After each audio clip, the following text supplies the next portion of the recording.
Magandang araw po sa ating lahat. Ngayong araw na ito ay ipapakita ko po ang pagluluto ng potato cheese balls at ito na po ang ating mga sangkap na kakailanganin. Unang-una, patatas, butter, cheese, breadcrumbs, 3 tablespoon ng white sugar, 1 egg, tsaka gagamit din po tayo ng mantika para pang prito natin dito sa ating potato cheese balls. Ngayon po ay babalatan ko po muna itong ating patatas. Ngayon po ay babalatan na po natin itong ating patatas. Kailangan po balatan natin para makita po natin kung mayroon bang sira, tapos tatanggalin po natin yun. Yung iba kasi pag nagluluto sila ng ganito ay hindi na po nila binabalatan. Yan, kagaya niyan na meron na siyang parang sira na. Yan, tatanggalin natin yan. Ito po palang recipe na ito ay napaka-trending po nito ngayon kasi bukod sa masarap siya ay napakamura lang po ng mga ingredients. Kayang-kaya pong bilhin natin para sa ating mga anak na maliliit kasi paborito po ito ng mga bata. Paborito pong kainin ito ng mga bata. Pero lahat naman po siguro ng bata na nakikilala ko ay mahilig talaga silang kumain ng patatas, kagaya ng french fries.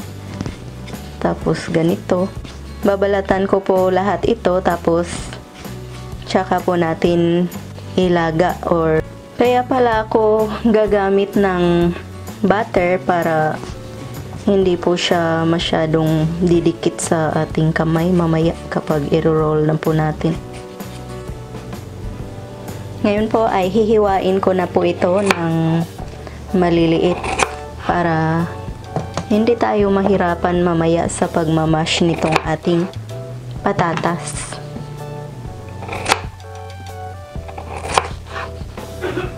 Mga ganyan lang po kaliit ang gawin nyo. Ganito lang po ang paghiwa nyo.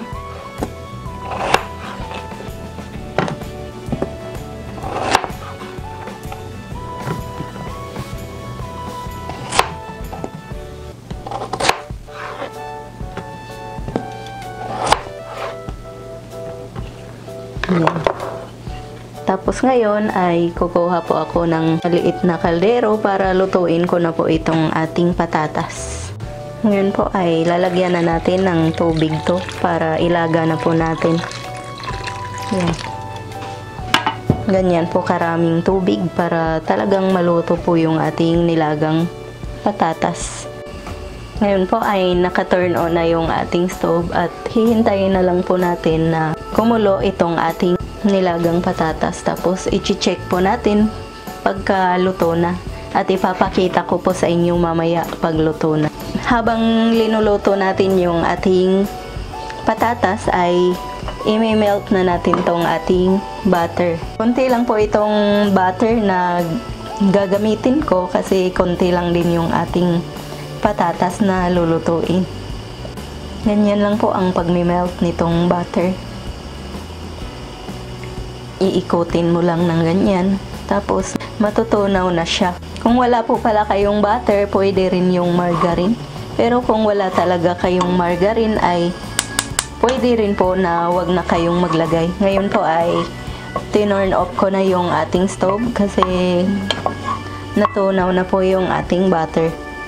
Ngayon ay hahayaan mo lang muna natin siya dyan, tapos palalamigin po muna natin at ipapakita ko po sa inyo mamaya kung paano gawin yan kapag luto na yung ating patatas. Ngayon po, habang pinapakuluan pa po natin yung ating patatas ay hihiwain po pala muna natin itong ating cheese. Mga ganyan po kalaki ang pagkahiwa natin para talagang malalasahan ng mga bata yung cheese. Pwede rin mas maliit pa yung pagkahiwa nyo kung kukulangin kayo sa cheese. So, ayan na po lahat na nahiwa nating cheese. Kung kukulangin ako niyan, so, hihiwain ko siya ng kalahati para talagang magkasya po. Ngayon po ay i-check na natin tong ating patatas. Malambot na po siya. So, ngayon ay pwede na nating patayin yung ating apoy. At hahanguin ko po ito para ma-mash ko na po.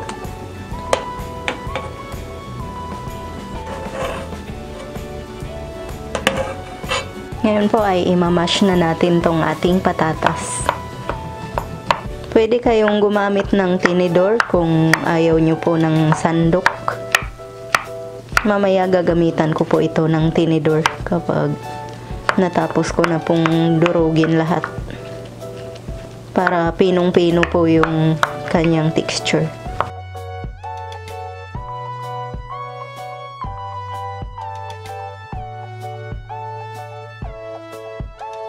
Yan, itatry ko po yung tinidor ang gamitin. Mas maganda ba? Yan. Mas diin na diin po yung pagkakadurog ko sa ating patatas. Mas maganda po yung tinidor na gamitin para sa pagdudurog nitong ating patatas. Pinong-pino po yung kinalalabasan po niya. Ngayon po ay ihahalo ko pala itong ating tinunaw na butter kanina. Yan. Mga 2 tablespoon po itong ating butter na ginamit. Tapos pagpapatuloy lang po natin ang pagmamash nitong ating patatas. Hanggang sa wala na po tayong makikitang nagbuo-buo. Hahaluin ko po muna para talagang ma-mix yung ating nilagay na butter. Yung paggamit po nitong butter ay optional lang po. Kaya kung wala po kayong butter or margarine, huwag nyo pong problemahin yun kasi okay lang naman po na walang butter or margarine. Ngayon po ay ihahalo ko na po itong ating sugar na 3 tablespoon. Kung ayaw nyo po ng masyadong matamis ay pwede nyo pong bawasan yung asukal nyo. Pwede kayong maglagay ng 1 tablespoon or 2 tablespoons. Depende na po sa inyo yun. Ayan po, pinong-pino na po yung ating patatas. Ngayon ay palalamigin ko po muna ito kasi napakainit pa po niya. Para bilugin natin. Hihintay lang po tayo na medyo mag-cool down siya ng konti. Ito, breadcrumbs pala na gagamitin ko ay dalawang klase po ito. Itong isa ay sa pang tinapay, ito naman ay sa pang ulam. Pero pwede pong gamitin yung dalawang klaseng yan dito sa ating potato cheese ball. Ngayon po ay gagawin na po natin to para matapos na po.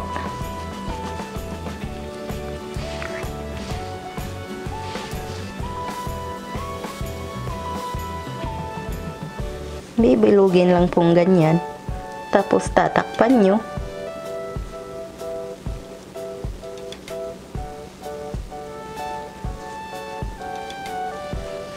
Tapos i-roll po natin.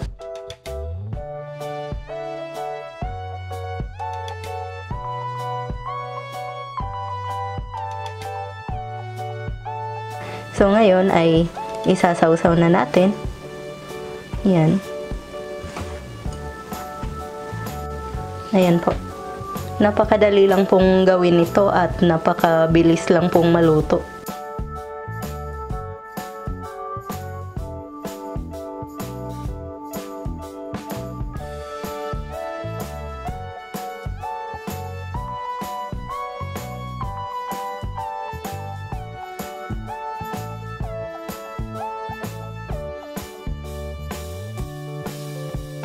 Itong pangalawang binilog ko po ay doon ko naman siya isasawsaw sa breadcrumbs na pang tinapay. Pinapakita ko lang po sa inyo na pwede pong gamitin tong dalawang klaseng breadcrumbs. Ngayon po ay babatihin na natin to para maisawsaw na natin itong ating potato cheese balls dito. Yan. Sinawsaw ko na po pala ito sa breadcrumbs. Isasawsaw po muna natin sa eggs, tapos isasawsaw natin uli dito sa ating breadcrumbs. Para hindi po matunaw ang ating patatas kapag iprinito na po natin.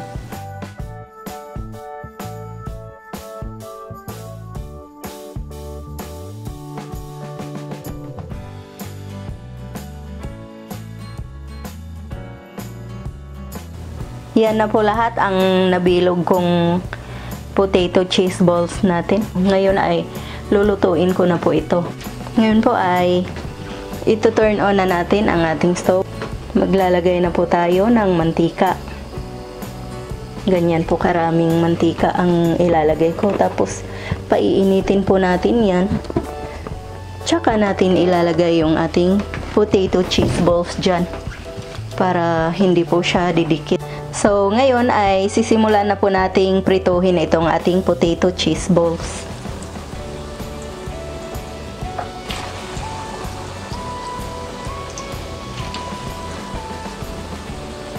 Huwag nyo lang pong lakasan masyado yung apoy nyo, baka masunog po yung ating potato cheese balls.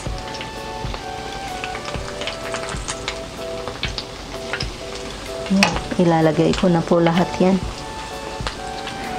Tapos hihintayin lang po natin na mag golden brown yung kabila para maikot po natin mamaya. At ipapakita ko po sa inyo mamaya kapag nag golden brown na po yan. Ngayon po ay iikotin na natin tong ating potato cheese balls. Kasi nag golden brown na po yung kabila niya. So, iikutin na natin.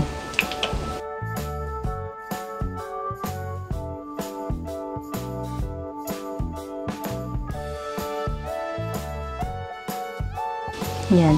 Hihintayin lang po natin na mag golden brown na po lahat ng side. Tsaka natin hahanguin yan. Kasi ibig sabihin yan ay luto na po ang ating potato cheese balls. Ngayon po ay nag golden brown na po yung magkabilang side. So, hahanguin ko na po ito kasi luto na po.